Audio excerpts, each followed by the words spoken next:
Donald Trump just got smacked down by a federal judge, and it's a ruling so devastating that it could cripple what's left of his political influence.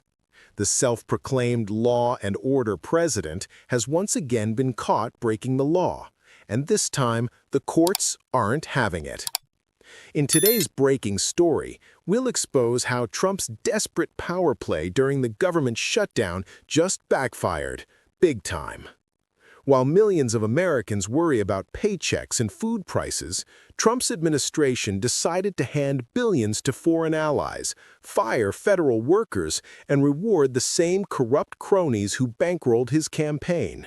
It's the kind of chaos we've come to expect from a party that calls itself pro-worker, but serves billionaires and strongmen instead. And the backlash? It's growing louder by the hour. Hey everyone, well I am here with Angie Craig, who is the ranking member, meaning the highest ranking Democrat of the Agriculture Committee, and she just shared some breaking news with the caucus. So ranking member Craig, what is going on? Well, it looks like the Trump administration has upped its taxpayer bailout of Argentina to $40 billion. At a time when economic assistance is needed to American family farmers, this is one of the most egregious acts of this administration. And the corruption abounds. In fact, what you just told me was that the President of the United States is going to send $40 billion of American taxpayer dollars to Argentina to bail them out of their own manufactured economic crisis because their own leader, who is a lot like Trump, frankly, and his buddy, basically bankrupted the country of Argentina. But this is the thing that gets me. He's up for re-election right now, and Donald Trump basically said this aid package is... Well, this is actually a bribe for Donald Trump to try to get the Argentinian people to re-elect this dictator. It's just the most corrupt, inappropriate use of presidential power, and at the expense of American taxpayers and family farmers in this country. Let's call this what it is: political corruption with a foreign accent. While working families in the U.S. struggle to afford groceries, Trump greenlit a $40 billion bailout to rescue a far-right foreign leader, one who just happens to mirror his authoritarian style.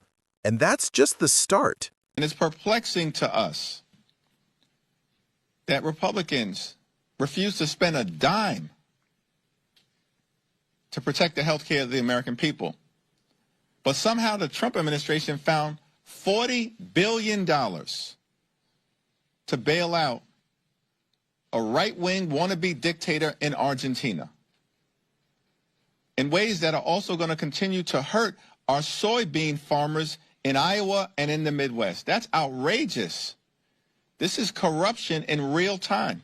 You heard that right. Republicans won't fund health care, but they'll happily funnel your tax dollars to prop up foreign extremists.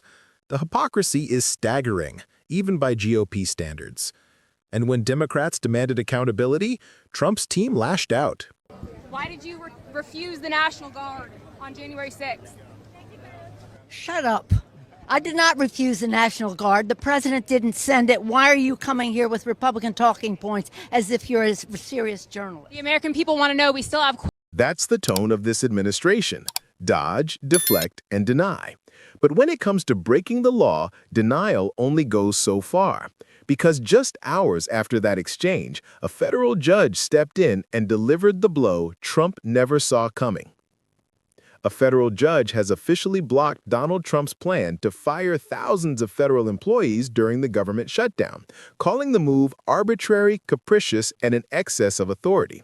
In a blistering opinion, U.S. District Judge Susan Ilston ruled that even during a lapse in funding, the law still applies, and that Trump cannot weaponize a shutdown to purge the civil service.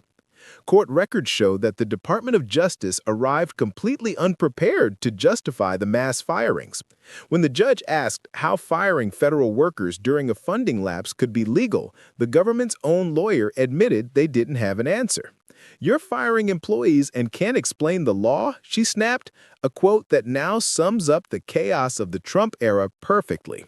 For now, the restraining order freezes Trump's planned firings until a full trial determines their legality. But the message from the court couldn't be clearer. Trump's power has limits, and Judge Ilston just drew the line.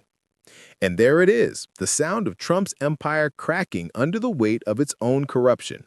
A federal judge just reminded the MAGA movement that the law still applies, even when you pretend it doesn't. So the next time Trump screams witch hunt, remember this: it's not persecution when you're caught breaking the law, it's accountability. If you're tired of seeing billionaires abuse power while working Americans pay the price, hit like, subscribe, and turn on notifications, because the fight for truth and justice doesn't take a shutdown.